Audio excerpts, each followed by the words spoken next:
Halo semuanya, selamat datang di catatan kisah 8.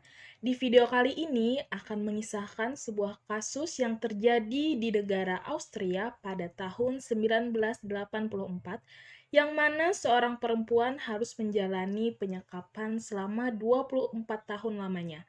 Selengkapnya, mari kita simak ceritanya. Rumah di Jalan 40 Straße menjadi saksi perjalanan hidup dari Elisabeth Friesel.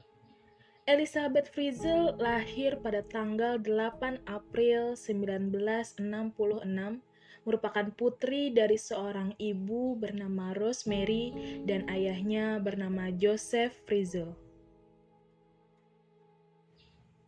Kisah kelam pertama Elizabeth telah ia lewati di tahun 1977 atau saat usianya telah menginjak 11 tahun, di mana Elizabeth dilecehkan oleh Joseph Friesel atau ayah kandungnya sendiri. Tidak sampai di situ, ternyata Elizabeth kembali mengalami masa kelamnya yang akan ia alami cukup lama, yaitu pada tanggal 24 Agustus 1984, Elizabeth dibujuk ayahnya untuk masuk ke ruang bawah tanah di rumahnya dengan alasan Joseph Friesel meminta tolong pada Elizabeth untuk membantunya memasang pintu ruang bawah tanah yang baru direnovasi. Lalu saat Elizabeth sedang membantunya dengan memegangi pintu, tak disangka ayahnya membius Elizabeth dengan membekapnya menggunakan kain yang sudah dibaluri ether dan lalu memborgolnya dan kemudian segera menutup pintu ruang bawah tanah dan menguncinya. Ruang bawah tanah di rumahnya tidak memiliki jendela dan terletak di bawah 20 kaki atau sekitar 6 meter di dalam rumah tempat tinggalnya. Elizabeth pun dipaksa Joseph untuk menulis surat yang ditujukan kepada ibunya Rosemary. Setelah peristiwa tersebut, ibu Elizabeth yaitu Rosemary sadar bahwa Elizabeth telah menghilang secara tiba-tiba. Hingga ibunya pun segera melaporkan kasus atas hilangnya Elizabeth ke kepolisian setempat. Setelah itu, Rosemary mendapat surat dari Elizabeth yang tertulis dalam surat tersebut. Elizabeth menuliskan bahwa ia sudah bosan dengan kehidupan keluarganya dan memutuskan melarikan diri. Pada September 1984, sebuah surat diterima oleh keluarga Friesel. Di surat tersebut terdapat tulisan tangan Elizabeth yang tertulis dirinya meminta orang tuanya agar berhenti mencarinya. Polisi pun datang ke rumah Elizabeth dan melakukan pemeriksaan, dan salah satunya dengan memeriksa Joseph. Joseph pun mengatakan pada polisi bahwa ia tidak tahu tentang keberadaan dan tujuan Elizabeth pergi. Namun, Joseph menduga Elizabeth telah bergabung dengan sekte keagamaan karena Elizabeth pernah membicarakan hal tersebut dengannya. Lambat laun, kasus Elizabeth pun terlupakan. Dengan terlupakannya fakta bahwa Elizabeth telah menghilang, Elizabeth harus menjalani penyekapan yang telah dilakukan ayahnya sendiri. Selama disekap, Joseph telah melecehkan Elizabeth sebanyak kurang lebih 3.000 kali selama 24 tahun Elizabeth disekap. Diketahui dari surat kabar Jerman, pada 24 Desember tahun 1994, Elizabeth pernah berhasil lolos dari ruang bawah tanah. Namun Joseph berhasil menemukannya dan memaksanya kembali ke ruang bawah tanah. Selama disekap, Elizabeth telah melahirkan 7 orang anak. Tahun 1988, Elizabeth melahirkan anak pertamanya, yaitu seorang bayi perempuan yang ia beri nama Kirsten. Lalu setahun kemudian, Elizabeth melahirkan anak keduanya berjenis kelamin laki-laki bernama Stephen. Sekitar tahun 1992, Elizabeth melahirkan bayi perempuan yang diberi nama Lisa.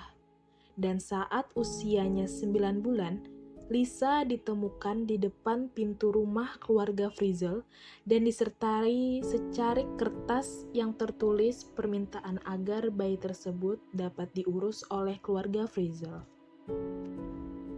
Di tahun 1994, bayi bernama Monica juga ditemukan di depan rumah Frizzle, di mana Monica merupakan anak keempat Elizabeth. Lisa dan Monica pun diadopsi oleh Rosemary dan Joseph Frizzle. Di tahun 1996, Elizabeth melahirkan anak kembar laki-laki, namun sayang, salah satunya yaitu bernama Michael meninggal dunia saat usianya 3 hari. Dan lalu Joseph Frizzle membakarnya di tungku pembakaran. Si kembar yang masih hidup bernama Alexander yang lalu dikeluarkan dari ruang bawah tanah di tahun 1997 dan diadopsi oleh Rosemary dan Joseph Frizzle. Di tahun 2002, Elizabeth melahirkan anak ketujuh, yaitu laki-laki yang diberi nama Felix. Namun Felix tetap berada di ruang bawah tanah. Jadi diketahui anak Elizabeth yaitu Kirsten, Stephen, dan Felix tetap diurus dan dibesarkan di ruang bawah tanah. Sedangkan 3 anak Elizabeth lainnya yaitu Lisa, Monica, dan Alexander diadopsi dan diurus di rumah Rosemary dan Joseph Frizzle. Mereka pun dirawat sebagai cucu. Di tahun 2008, tepatnya pada tanggal 19 April, anak pertama Elizabeth, Kirsten, tidak sadarkan diri. Kirsten pun dilarikan ke rumah sakit oleh Joseph tanpa ditemani Elizabeth. Dan lalu Kirsten didiagnosa mengalami gagal ginjal yang dapat mengancam jiwanya. Ditambah kondisi Kirsten mengalami kekurangan gizi dan giginya membusuk. Staf rumah sakit curiga dengan identitas Kirsten, kemudian menghubungi Interpol dan menyebarkan berita melalui media massa untuk mencari ibu dari Kirsten, untuk menginformasikan riwayat medis Kirsten, dan ditambah ternyata ditemukan secarik surat di saku Kirsten berisikan tulisan tangan Elizabeth tentang pertolongan untuk ditemukan. Saat Kirsten masih dirawat di rumah sakit, di ruang bawah tanah, Elizabeth memohon-mohon kepada ayahnya agar bisa keluar dari ruang bawah tanah supaya ia bisa menemani dan merawat Kirsten di rumah sakit. Joseph Frizzle pun mengizinkan Elizabeth dan kedua anaknya yang lain, yaitu Stephen dan Felix, untuk keluar dan datang ke rumah sakit. Lalu hingga pada tanggal 26 April 2008, Elizabeth dan ayahnya datang ke rumah sakit. Lalu polisi pun mendapat informasi mengenai keberadaan Joseph dan Elizabeth dan segera menyergap mereka di gedung rumah sakit. Lalu keduanya dibawa ke kantor polisi untuk diperiksa.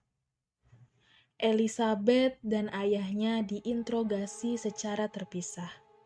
Elizabeth hanya diam dan tidak ingin memberikan keterangan apapun, hingga polisi meyakinkan Elizabeth bahwa dia tidak akan dipaksa untuk bertemu ayahnya lagi. Elizabeth pun akhirnya menceritakan semua kejahatan Joseph yang sudah dilakukan terhadap dirinya. Di ruang lain, Joseph juga dilakukan interogasi dengan tambahan informasi dari Elizabeth. Joseph pun mengakui semua perbuatan yang telah ia lakukan terhadap Elizabeth, yaitu ia telah mengurung Elizabeth selama 24 tahun di ruang bawah tanah dan merupakan ayah dari 7 orang anak yang telah dilahirkan Elizabeth. Akhirnya, istri Joseph yaitu Rosemary diketahui memang tidak terlibat dalam penyekapan Elizabeth dan mengetahui Elizabeth memang kabur dari rumah serta suaminya memang rutin pergi ke ruang bawah tanah. Namun Rosemary mengira bahwa suaminya memang suka bekerja di ruang bawah tanah sehingga ia tidak ingin mengganggunya. Pada 29 April 2008, hasil tes DNA Joseph dan anak-anak dari Elizabeth keluar. Dan Joseph memang terbukti merupakan ayah biologis dari ketujuh anak tersebut, yang berarti merupakan anak-anaknya sekaligus cucu-cucunya sendiri. Joseph Fritzl kemudian ditahan atas tuduhan telah melakukan penganiayaan seksual, insest, dan penculikan. Setelah menjalani persidangan, Joseph divonis penjara seumur hidup. Pada Maret tahun 2010, diketahui Joseph kehilangan beberapa giginya setelah bertengkar dengan narapidana lain. Don Joseph mengubah nama keluarganya menjadi Meyerhoff dengan membayar 545,60 euro. Rumah tempat disekapnya Elizabeth lalu dijual dan dibeli oleh Herbert dan Ingrid Hauska seharga 160.000 euro. Lalu mereka merenovasi rumah tersebut dan menjadikannya beberapa flat dan menyewakannya. Herbert mengatakan merenovasi bangunan tersebut dapat dijadikan sebagai pembersihan dari sejarah kelam rumah tersebut dan lingkungannya. Ruang bawah tanah tempat Elizabeth disekap tidak digunakan Herbert karena telah diisi oleh otoritas wilayah Amsterdam untuk mencegah kasus kelam Elizabeth terulang. Di sisi lain, untuk mengubur semua kenangan buruknya, selain keluar dari rumahnya tersebut, Elizabeth Fritzl hidup dengan identitas baru dan tinggal di lokasi yang dirahasiakan bersama ketujuh orang anaknya. Kasus dari Elizabeth pun menjadi inspirasi untuk dijadikan film dengan judul Girl in the Basement yang tayang pada 27 Februari 2021. Nah, bagaimana pendapat kalian tentang kasus ini? Silahkan tulis di kolom komentar ya. Sekian dulu kisah hari ini.